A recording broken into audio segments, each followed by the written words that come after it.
All right, then. Welcome back, everyone. Welcome back to our last big panel, the session on narratives of the marginalized, recovering micro-histories. We'll start with the first one here on the virtual podium, Marta Havryshko. Marta is a research associate at the Krypiakevich Institute of Ukrainian Studies of the National Academy of Sciences of Ukraine. She's also currently Gerda Henkel Research Fellow at the Wiesenthal Institute, and her research interests are primarily focused on sexual violence during the Holocaust and World War II in Ukraine, women's and gender history, and Ukrainian nationalism and oral history.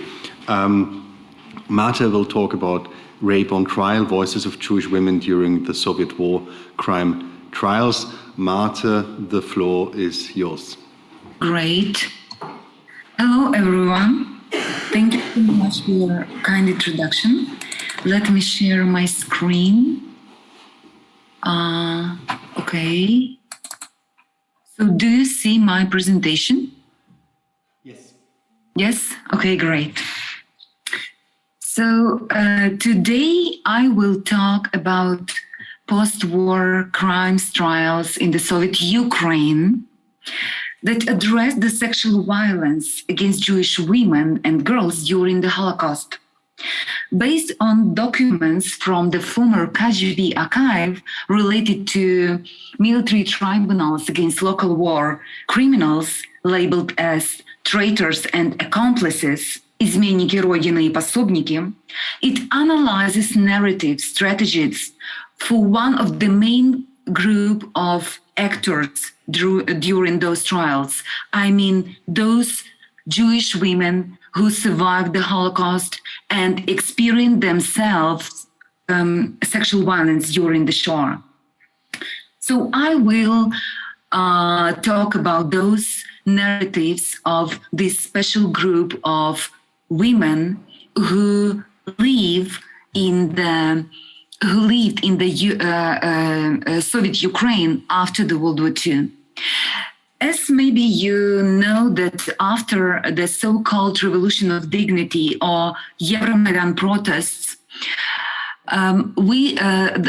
the communization process was started in Ukraine. It was highly controversial. It was, but one of the main aim of this process was to make an open access to the archives of so-called repressive organs of the communist totalitarian regime. So most of those documents related to the war crimes tribunals are now completely available to the researchers. You could come to the archive, take your own camera, and make as much photos as you could during your archival research. So in my presentation, I will talk about those specific documents which deal with the sexual violence during the Holocaust in Ukraine. So here you see the picture of Dina Pronicheva, one of the survivors of the Holocaust in Ukraine, especially in Babyn Yar, and she gives her testimony to the Kyiv trial in 1946. As you know, those trials were started in 1943 with the trials, for example, in Kharkiv and other parts of the Soviet Union. But not but when we look at those trials, we see it's very obvious that the sex crimes of Nazi, their allies, and the local perpetrators, their helpers, were not the object of investigation, of specific investigation. They were not mentioned as a special category during the Soviet investigation. But at the same time, we have a lot of people, first of all, witnesses, Jews and non-Jews, who were willing to testify and bring to light the experience of Jewish women during the Holocaust related to the sexual violence. That's why we have a lot of cases in different regions during different trials from 1943 until the collapse of Soviet Union, when those trials were held. We have different trials which deals with the sexual violence perpetrated by Nazis and their helpers. So not every case against war criminals charged with sexual crimes includes the testimony of the victims themselves. And such evidence is presented in a relatively small number of cases. The primary reason is that many likely victims of sexual violence during the Holocaust were silenced by death. And among those who survived, not everyone was probably willing to testify about sexual violence for various reasons, including feelings of shame, guilt, fear of condemnation and distrust, as well as unwillingness to upset their loved ones. The very circumstances of the procedure may have continued an obstacle for women, as they were reluctant to see their rapist or identify them in a photo, tell the story multiple times, which may have triggered re-traumatization. In addition, the vast majority of investigators, as well as prosecutors and judges, were men. It is likely that some women found it uncomfortable or even shameful to discuss sexuality with men.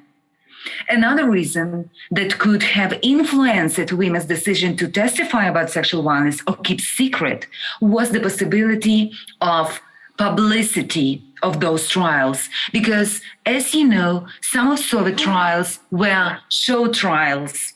And a lot of people, local people, attended those trials. This was exactly the case with the trial against Dmytro Zhuk, the head of Radivka police in the wartime. The Chernomorska Kommuna, the Black Sea Commune newspaper that came out on July 16, 1944, had an article about him entitled "Fascist Sellout." The article included the full names of his 3 rape victims, including one of the survivor, Halina Yusem. The available materials do not allow us for a conclusion whether Halina permitted the publication of her name and whether she had any opportunity to influence this at all. However, it can be assumed that the article may have some influence on the other survivors. On the one hand, it may have encouraged those who wanted to bring their traumatic experience to light. But on the other hand, there were some women who were afraid to publicly talk about this issue. Sometimes the rapes described by women had a sort of transactional nature, when women received certain benefits from their rapist for sexual service, such as the opportunity, for example, to avoid arrest. However, while describing this situation to investigators, women were tried to prove violent acts. To illustrate this, the women made sure to emphasize the imbalance of power between themselves and the perpetrators, their extreme vulnerability in the moments when the sexual act took place, and their inability to put up resistance. Among other things, the city having been threatened by murder or out into the German authorities by the perpetrators. The testimony of Genia Bromberg, 23 years old woman, is specifically typical in this regard. Being questioned by Soviet interrogators in 1944 in June, she said that during the Holocaust in August 1942, in the village of Cerniki in Rivne Oblast, she was caught by the policeman Kirilo Fedorov, who started leading her to the police station. The girl tried to bribe him. Fedorov did not take her men's shirt, but he demanded sexual services in addition. Genya pointed out, he offered me, if you don't have sex with me, I'll kill you. Fearing that Fedorov would shoot me right away, I was forced to have sex with him. After Fedorov used me, he took me to police officer's apartment. So she survived and continued her struggle, let's say, in the partisan unit, and after that she was one of the main witnesses in the case of Fedorov. But it's very important what words she used to describe her experience. So I was forced, he used me, and so on. So for her, it was very important to prove the violent nature of this transaction. The other aspect of this case is very interesting. I think that one of the reasons why she stressed this violent nature of the act was to avoid, for example, to avoid some pressure on her, and because some Soviet investigators were willing to prosecute some of Holocaust survivors and accuse them with collaboration with local perpetrators and Nazis. So for her, it was very important to stress that she was victim, not a collaborator with Fedorov. Other women also pointed the violent sexual nature of this transaction during the investigation. And here you see the protocol of investigation of Fira Holzman from Lubar in Zhytomyr Oblast. In 1941, she was, in the fall of 1941, she was imprisoned in so-called Детгородок, children's city in Lubar, Zhytomyrska Oblast. And she described the violent behavior of one of the perpetrator. He was Nazi collaborator, Fedor Cherko. And she stressed, he harassed me, and not only me, but also a girl named Waldman. So we would go sleep with him. But I personally turned down Cherko's offer, and he beat me So, and further, she described that this young girl who was with her was actually raped by Cherko. It was common when rape survivors testified about the sexual victimization of other Jewish women. This was the case of Klara from Bar in Vinnytska Oblast. Here on the slide, you see her on the site of mass killing during the fall 1942. Her family was shot dead on this site. Yeah, and here you see the picture from 1965 in the same locality. At the time of investigation, she was a 39-year-old woman, and she described the whole process of Shoah in the Bar, in her native city, as well as the violent behavior of one of the prominent Nazi collaborator. He was at that time of Nazi occupation of the region. He was Romanian actually occupation of the region because it was the Transnistria part. He was chief of the local police. And here on the photo, actually one of the photo you see this show crime trial in 1966 in Bar. And you see a lot of people, a big crowd gathering out in front of the building. And in the other photo, actually, you see him on the side of mass killings of Jews. And during the investigation, Clara told that during the shooting, one German said to Andrusiev in German that it was necessary to leave 20 young women for sexual entertainment. Only 16 young women and girls were selected out of total number of people who were not shot yet. I was one of them, she told. The 16 of us were ordered to get dressed, and we were taken from the pits to the city of Bar. It was the building where the police was located. And in the evening, during the so-called celebration, Germans and local perpetrators raped those 16 Jewish girls and shot them dead.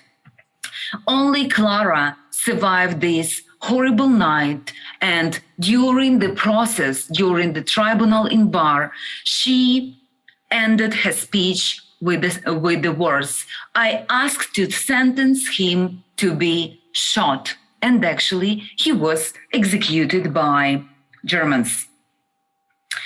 Only exceptional cases contain testimonies of several rape victims about one locality, and for example about group of perpetrators of local Jewish who raped local Jewish women. And here you see on this slide, you see the documents from the KGB file, KGB case named Коричневые, brown, about the group of local perpetrators in Neileben near Kryvyi Rih. And this group was contained of official Nazi collaborators, so first of all, policemen, and then their relatives and friends. For example, one of the perpetrator was the son of one of the policemen. He was only 18 years old, but he was, as well as his father, engaged in sexual violence against local Jewish women. And during this investigation, those 4 women who survived the Holocaust in Neileben testified about sexual exploitation of local Jewish women. They told about serial and mass rapes of Jewish women and girls, because at that time, many Jewish men were absent. Some of them were drafted to the Red Army. Other men were old men, so they were alone with their small children.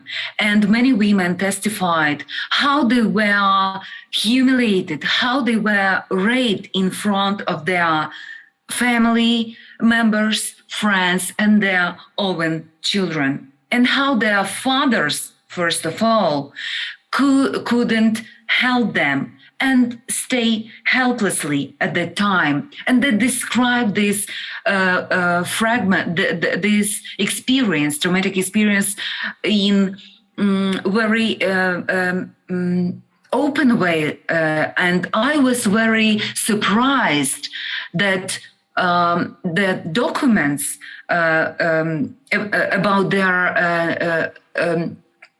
their testimonies, they have several consecutive pages. So it's obvious that Soviet investigators didn't interrupt them in order to give them some spaces for their voice to articulate their experiences. And one of the survivors, Celia, described that it was the final action when Jews were told that they will be transferred to Argentina or another place, and they were gathered in one place. And the local perpetrators said to Germans that they need some young women for work. And approximately 16 women were left at 2 buildings in the center of Neileben, and during almost 1 month, they were sex slaves, and they were often beaten and raped in Celia's words And one of these perpetrators was actually Lipa Mikhailo, and he was only one who acknowledged the rape of those Jewish women during the Soviet investigation. And many those KGB files contain stories about very, let's say, intimate violence in words of Bartov, Natalia Alexin, and other historians. I mean, those violence perpetrated by not only familiar people, but by acquaintances, but by very close people who were friends before the war. And the story of Raisa in this regard and Yakov Grabovsky is a very vivid example of how friends during the Holocaust turn into villains, into executioners, into perpetrators. Yakov Grabovsky from Novopavlivka in Odessa region was only 18 years old when he volunteered to the Schutzmannschaft and he became local policeman. And he was one of the policemen who guarded the group of Jews. And among those Jews was his schoolmate, Raisa. The parents of Raisa bribed Yakov Grabovsky, and after that, he promised to let them go. But first of all, he told them that you may go. So parents, Raisa's parents, leave this group of Jews, and he said that he will brought Raisa to their hiding place in the evening. During that time, in the evening, when he went with Raisa to her parents, he raped her. But during investigation, the whole judicial process, we see that Raisa faced distrust in courtroom during investigation, and many actors during this process accused her for lying, and they repeated that her testimony controversial, so she had a defensive position during this trial. And from this quote, this is her words in courtroom. You see how you see the whole situation of this investigation, and how Raisa was faced this distrust and this pressure, and she told. She justified her actions because all that time, at the time of rape, she was only 13 years old, and she was hesitate. She was ashamed to talk about this rape with her parents. And after she get married, she talked about the rape with her husband, and actually husband was called to the courtroom in order to testify about this.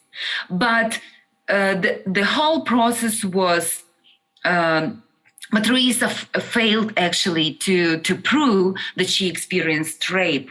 And in the final indictment of Yakov Grabovsky, we couldn't find any mention of rape committed by Grabovsky. So I jump to conclusions. It's obvious that sexual violence was on the margins of Soviet persecution of war criminals. And it's obvious that women have a very limited space for articulation of their experience. And that's why not all women were willing to testify about their experience.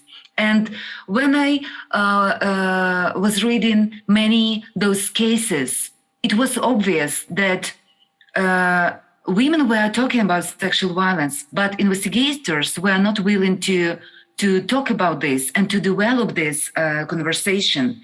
They didn't ask them about locality, about perpetrators, because they were not interested in many cases to investigate those cases of sexual violence. So they downplayed those testimonies. Even if women were insisted on this. And in some cases, we see that for many women, it was very difficult process. And many women ask Soviet investigators, do not reveal this sensitive information to the public and even for their relatives. One of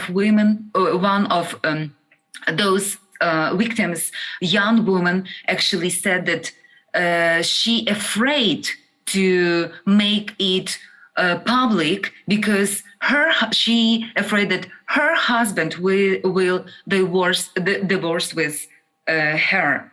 So many factors influence the investigation process, and it was for me it's obvious that those stories of sexual victimization were very vivid political tools for Soviet authorities at that time, because those stories very well fit in this image of local perpetrators, nationalists, Ukrainian nationalists, and they use those stories in order to make this image of enemy of the people who rape Jewish girls, who rape Jewish, actually, children, because most of those rape victims were underage during the Holocaust. But in other cases, when Soviet investigators deal with not high-profile perpetrators, but with ordinary, let's say, men, they're not willing to put pressure on them and to investigate the cases of sexual violence.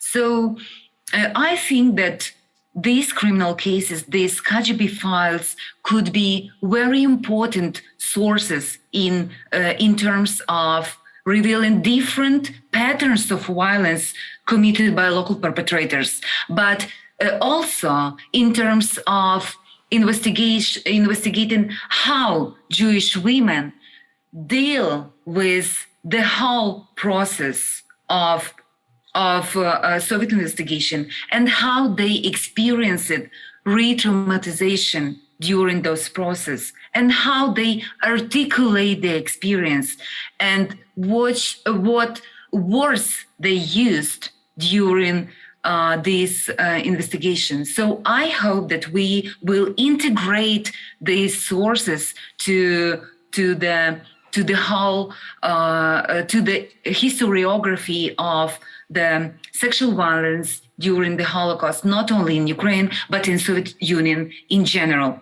Thank you very much for your attention.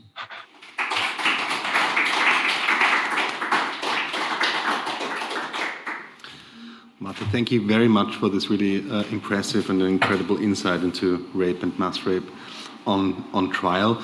I think if they're not very urgent questions, we probably collect them at the end of the panel again and talk later on. But I'm sure there will be a lot of questions. And we'll just continue with our next narrative of the marginalized. And we'll jump to Frank Grelka, who is here live today. Frank Grelka is a historian specializing in 20th century Eastern Central European political history. At the Center for Interdisciplinary Polish Studies, he is currently researching for a monograph about the significance of public labor deployment in the Lublin district for the Holocaust. I'm very happy that he can be here with us today. I follow his research quite for a while already, especially since he published a very interesting post also on forced labor camps on the ERI document blog a while ago. I'm happy that Frank Grelka is here with us talking about voices of the Jewish poor from forced labor camps in the general government. Frank, the floor is yours. Well, thank you, Wolfgang, for this very kind introduction. Thank you to the organizers for the invitation to this conference. I really like the interdisciplinary approach of the whole conference, and we're grateful and honored to be on this panel. This paper is generally on a book project. The book is reflecting on Jewish forced labor in the German waterworks industry in the Lublin district in Poland. So the purpose of the book are to highlight two aspects of this endeavor. The first one is to show how the Jewish councils try to impede the genocide, and the other one is how the German administration tried to accelerate the genocide in the years 1940 and 1941. So this is becoming the death camps becoming into existence. So I start with my paper. In his History of Social Aid in Warsaw during the war, Emanuel Ringelblum pointed most prominently to Jewish councils' discrimination against Jewish poor in the general government. However, so far research has rarely addressed this main Jewish victim group of the Holocaust. This paper refers to people from exactly that background, the vast majority of helpless individuals who tried to survive on the very margins of Jewish communities. Contextualizing Jewish labor, the aim of this paper is to shed light on the wide variety of sources on powerlessness, to reconsider voices that have been widely unheard until now. Since spring 1940, the general government persecuted Polish Jews, women and men with physical hard labor in waterworks projects. The photographs on this and following slides shall illustrate the precarious conditions of camp labor in the waterworks agriculture. The woman in the picture behind me is just one example of approximately 30,000 Jewish women and men forced to manually drain swamps and dig canals in the first 2 years of German occupation.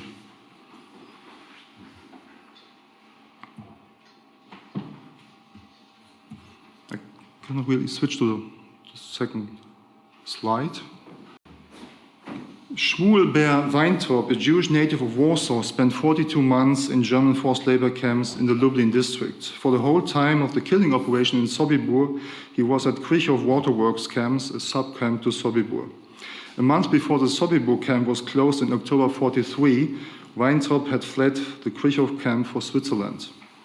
That same year, he sat down to write an eyewitness account about the role of the water management camps and the network of murderers of as many as 200,000 people. On this slide, you can find a sketch of the Krychów camp. Beneath, you find an article entitled The Death Camp of Sobibór that appeared in the Swiss daily Berner Tagwacht in August 1944. This newspaper article reflects on Weintraub's witness and is one of the first accounts about the killings in Sobibór. Weintraub's biography is representative for the fate of thousands of forced laborers who could not afford to pay the exemption fee. Today, I'd like to inquire how voices and images of insignificant Jewish poor can substantially add to our understanding of vulnerability in the genocide. I take the perspective of Jewish workers and exemplify their oral, written, and photographical testimony about their experiences as forced laborers in the Lublin district. I will here focus on Jewish labor deployment in water regulation camps in the Lublin district, a map of you can see on the right side of the slide. Since May 1940, the German Waterworks Administration forced Jewish workers to dig trenches on land improvement sites, all near their places of residence. From August 1940, the SS and civil administration established forced labor camps for the deportation of Jews to the Lublin district. Statistical and budget records of Jewish organizations in Poland under occupation provide an excellent base for identifying the majority of an increasingly impoverished Polish Jewish society. The statistical chart on this slide directs our attention to the way Jewish councils coped with the financing of forced labor turnover. The first two columns refer to the part of the communities paying and the amount they paid as an exemption fee. The columns in green show first how much of the income of the labor battalions councils spent for the supply of the labor camps. Finally, the most white column indicates the portion Jewish councils invested for the wages of the workers and the support of the camp workers' families. It is important to say that Jewish councils usually recruited workers from the weakest strata of the Jewish communities. First of all, helpless refugees from the annexed or to the Reich territories, not able to pay the tax for exemption from camp labor. At the same time, the impoverished paid more than 75% of all head taxes to the 75% of all head taxes to the council budget, as Ringelblum pointed out for the Warsaw Jewish community. This slide shows that most of the forced laborers in Warsaw and Lublin did not receive any payment for their work, while the Częstochowa Council managed to support a considerable share of all camp laborers. At the same time, the labor fee turned out to be the most important source for the general budgets of urban Jewish councils.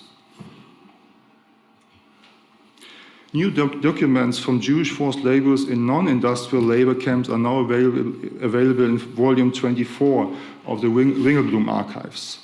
These published documents include the number of deported workers sent to and from Warsaw to the Lublin district. Letters from starving workers to their parents reflect on the everyday toil in the waterworks industry. Their life was increasingly characterized by death and disease, malnutrition and corruption. Importantly, handwritten letters describe such conditions already in late 1940, that's before the process of ghettoization actually started.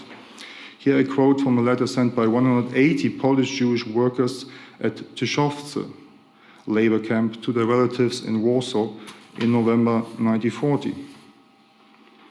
Dear parents, we are totally exhausted. We have been working in the water constantly. Now it is freezing, but we are still working in waist-high water. We are affected by the cold and malnutrition. Half of us suffer from infectious diseases. We are not treated as workers, but as slaves, end quote.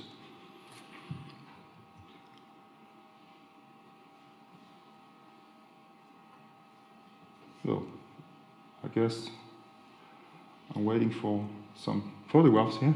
I don't know what's going on here. Just one.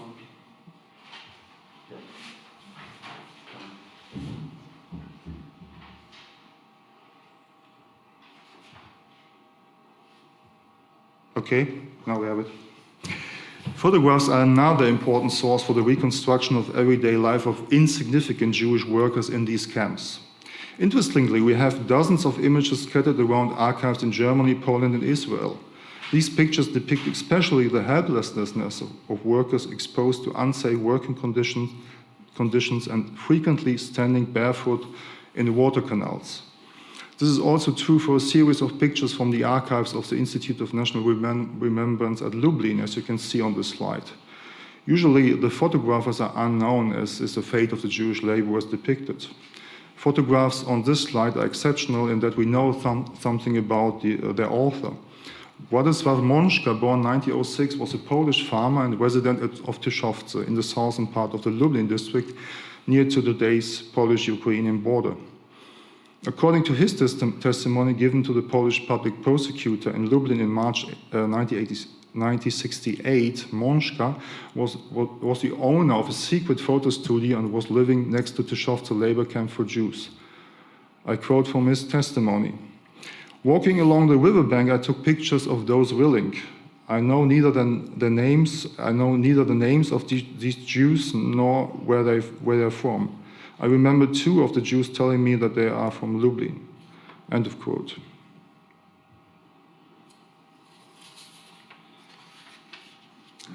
So far, another marginalized group are Jewish women, for example, female workers in the waterworks industry you can see on the left side of this slide. At the beginning of the occupation, only Jewish men, as the main supplier of their families, ended up in labor camps. Officially, the German labor administration started to persecute women, elder, and children with camp labor in the end of July 1940 already. The Częstochowa and Lublin Jewish councils created a department for women, and in Lublin even existed a camp for female workers on Lipowa Street at the same time. Generally, within the waterworks camps, Jewish women worked under equally bad conditions as did the men. As you can see on the picture on the left side, young and unmarried women working side by side together with Jewish men. One of them, Czech Jewish Lucia Polakova, was forced to hard labor in the waterworks camps of Savin in the Lublin district after her deportation from Theresienstadt. Here's what Polakova later told in an interview with Lukáš Pribyl about her survival in these camps.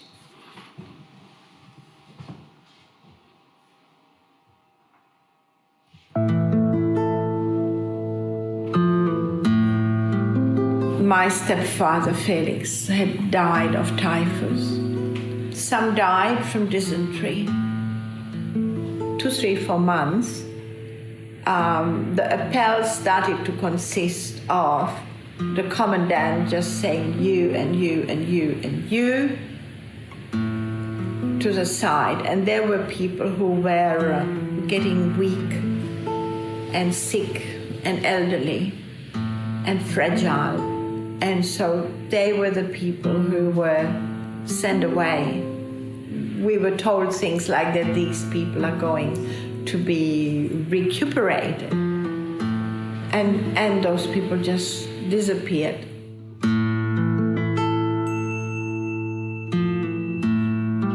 But there was still quite a bit of laughing and sort of good humor continuing.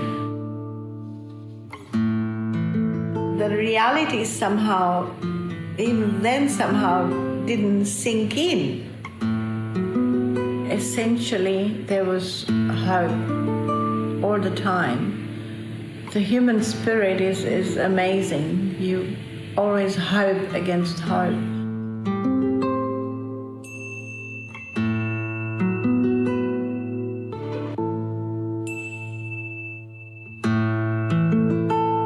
In a way, it wasn't imminent in your face that tomorrow you will die, and that fear wasn't there for a long time. It's only, I think, after about 6 months, I think we knew what is happening. That people went there to die. There were maybe only 30, 40 people left. And during one of the appels, the commandant pointed to my mother. For her, it's time now to go.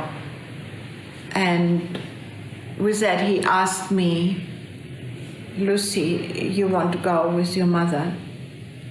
And I went, no, I don't want to go.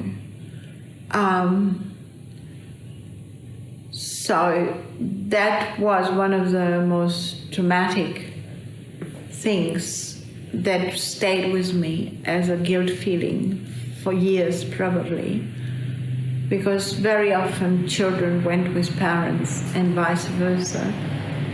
But because I knew that there was a way for me to survive, this is what I did. And so with that, my mother just walked to the gate, and in German she said, "Das ist der schwerste Weg meines Lebens," which means this is the most difficult journey of my life.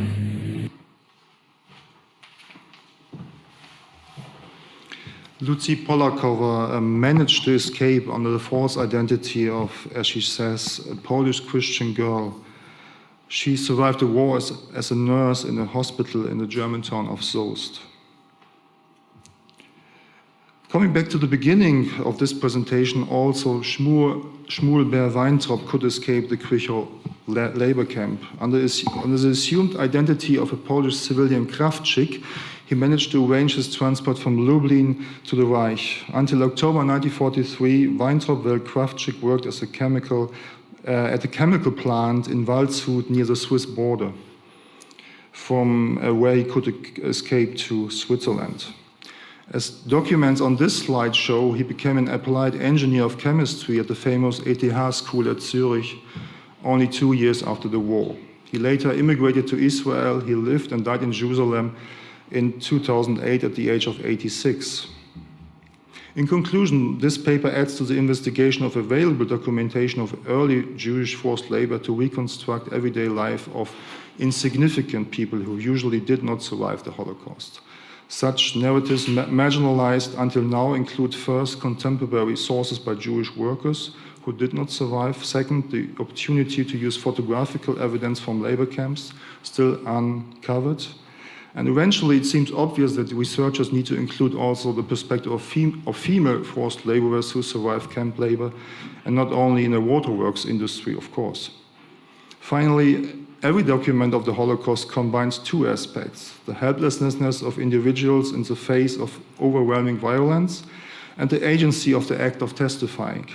In my opinion, where archival documentation of insignificant people is available, both aspects deserve our attention when writing the history of the vast majority of Holocaust victims. Thank you very much.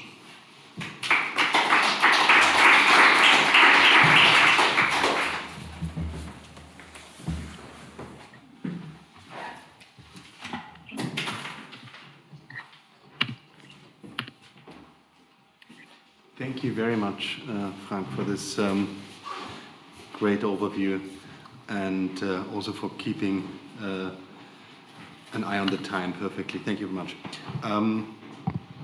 Thanks. We'll continue now directly, as I said before, and we'll have the questions in the end. We'll continue now directly with our next speaker, who I can see already, Dóra. Hello, Dóra Pataricza. She is worked at the Szeged Jewish community as a project manager and at the Helsinki Jewish community. Currently, she's working as a part-time postdoctoral researcher at the Abo Academy University in Turku, and she has also been project manager in the Jewish community in Szeged in the last year, 1.5 years or so. The floor will be yours in a second. The title of Dóra's presentation is "A Jar of Jam and 2 kilograms of Spilled Pea, Newly Discovered Holocaust-Related Documents from the Archives of Szentes Jewish Community." Dóra, the floor is yours. Thank you very much. I'm really very sorry that I cannot be with you today in person, but Corona hit our family anyway. I'm glad for this opportunity to give it through Zoom. Today, I'd like to present you shortly the history of the Holocaust in Szentes through 3 bunches of documents. Szentes is located in southern Hungary, close to Szeged. The population of Szentes in 1944 was approximately 32,000 people, out of whom 530 people were considered Jewish. In 2018 and 19, we carried out an extensive digitization project at the Szeged Jewish community. We have cataloged, indexed, and digitized most of the documents of the archives of the Jewish community. The documents related to Holocaust in Szeged are approximately of 4 linear meters. These have been earlier digitized and cataloged by Kinga Fraimovich and Judith Molnár. There is also a list of Jewish residents of Szeged, which we have processed.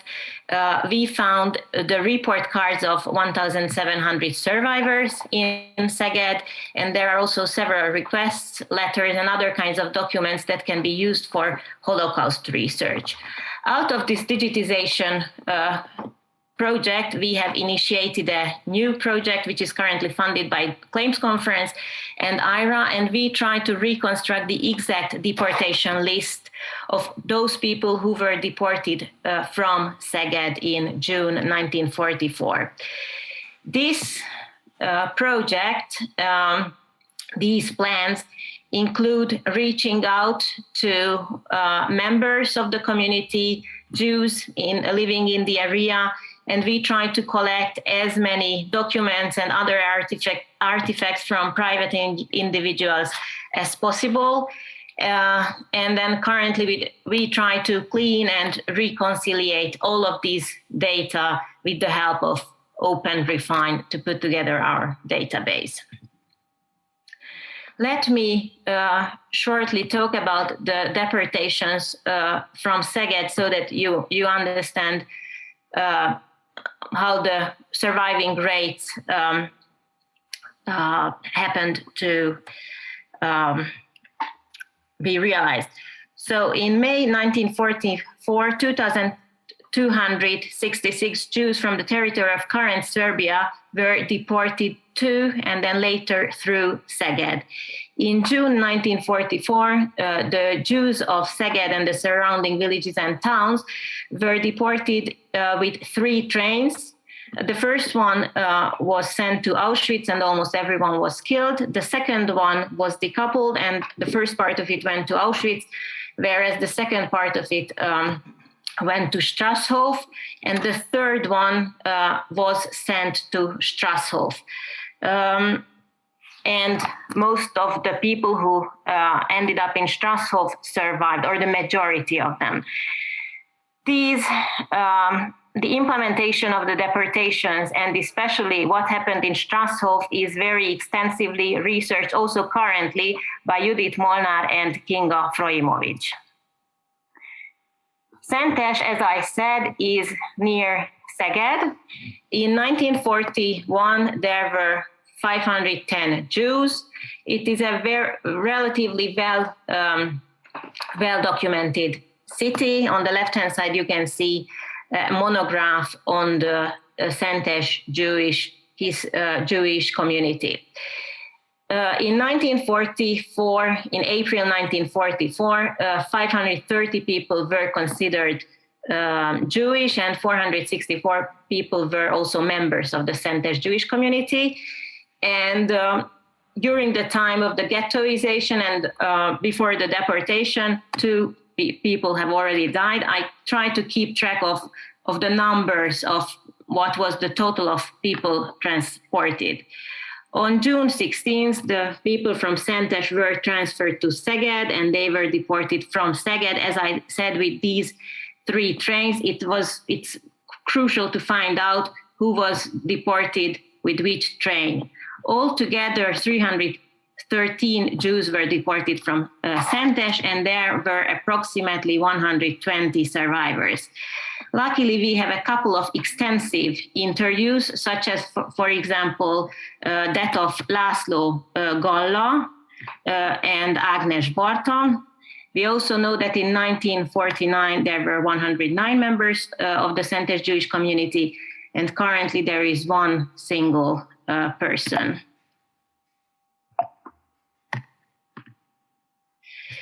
I'd like to show you 3 bunches of documents based on which the history of the Holocaust can be reconstructed. The first one is kept at the Csongrád County's archives. There is a total of 398 names. This one indicates families, saying that at this address there was 1 family with 2 people, so these have to be added. And very interestingly, under this address, it simply said 15 children in an orphanage without any name. So this is something that has had to be reconstructed. There is also another list in the Csongrád County's archive, which was written on the 15th of July. And very cynically, the title or the subject of this document is residents who were moved to an unknown place. There is 2 extensive lists, one with 234 people, and then there is a separate list with 79 people under the age of 23. And this second list includes the number of the names of the orphans. All of them were residents of Szentes, and this list also included their ages, their family status, and their addresses before the ghettoization.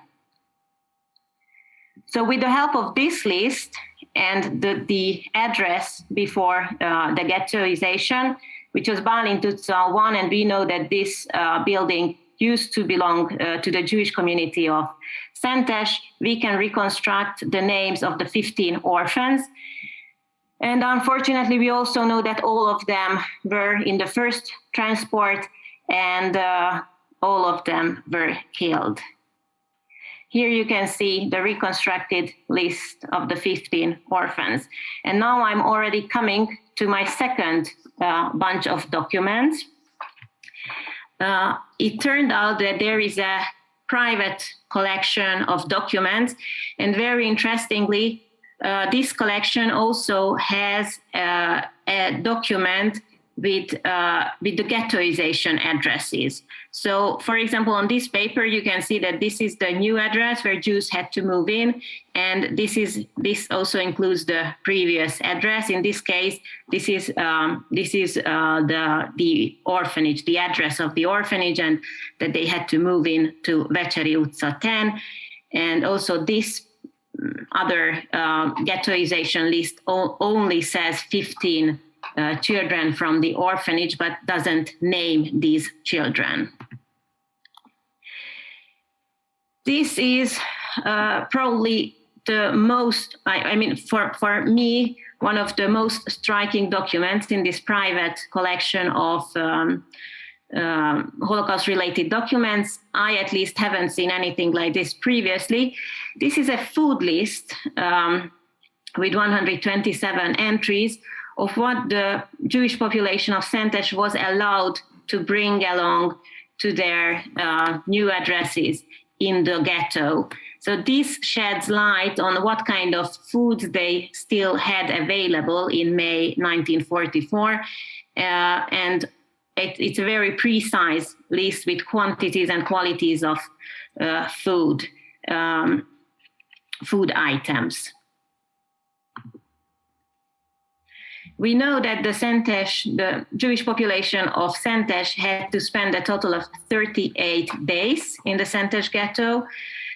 We also know from a testimony that they could use their food stamps, and then they could also use the food that they could take with them.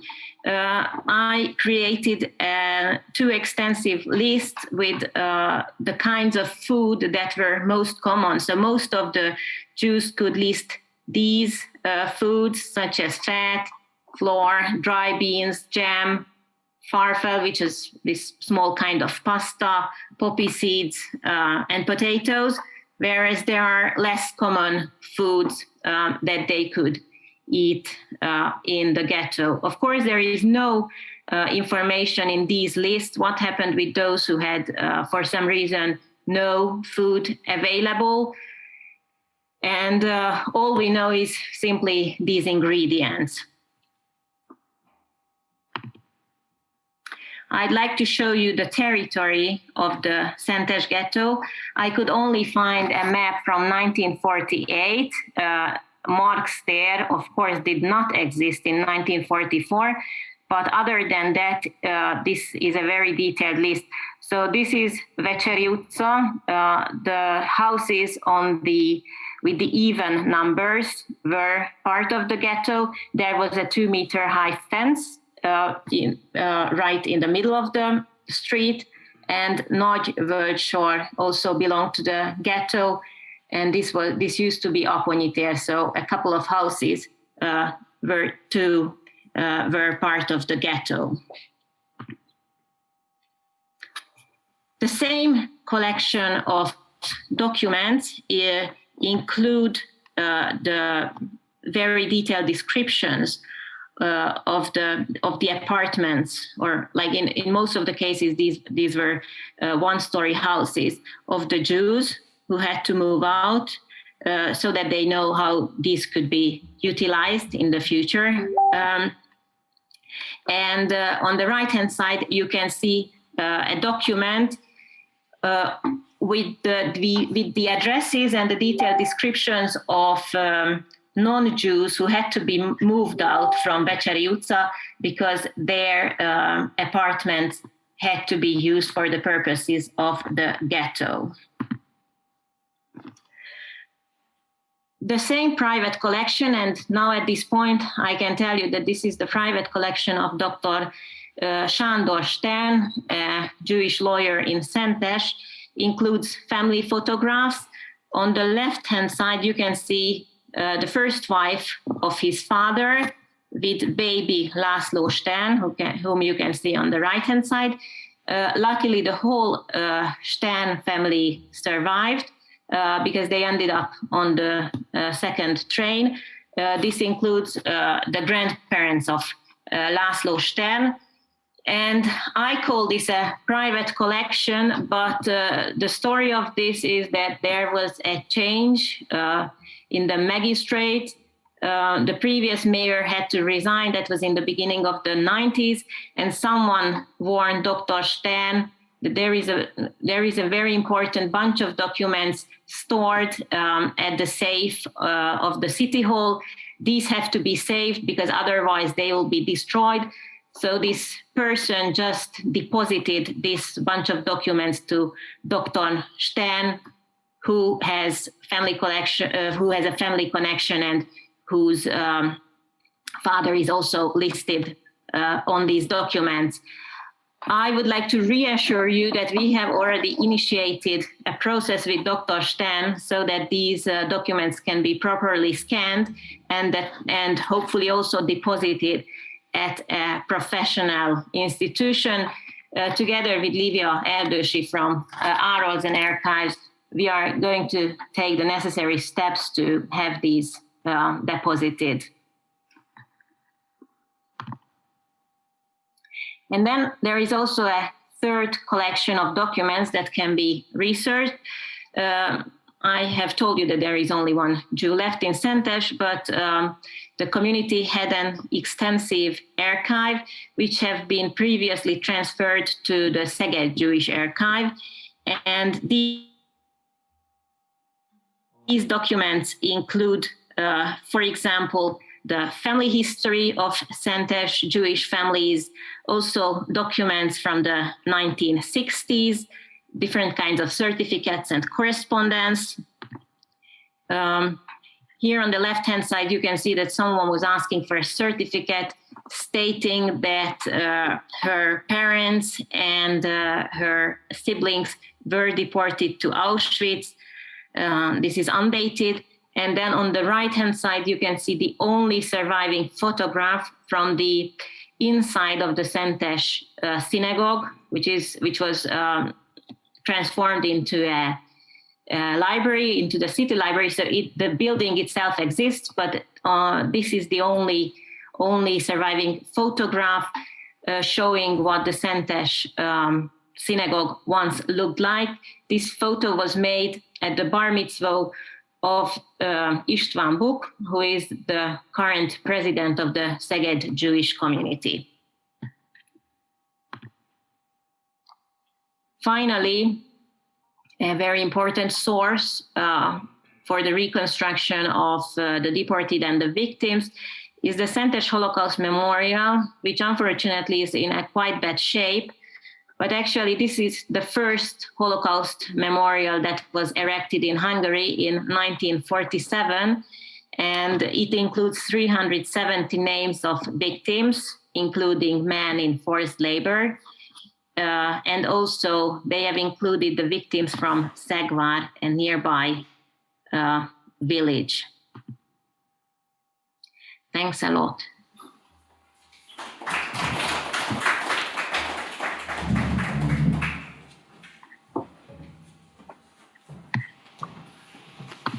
Thank you very much for this great overview and the really interesting insights into these collections of yet unpublished documents. I think it also gives kind of hope considering the lack of other transport lists in Hungary. If you look at this material, that is quite interesting. We will have a short break now. We said 15 minutes since we are running late already today, I would say perhaps 10 minutes or so, and then we'll continue afterwards with the next and last two speakers. So we'll meet here again in 10 minutes.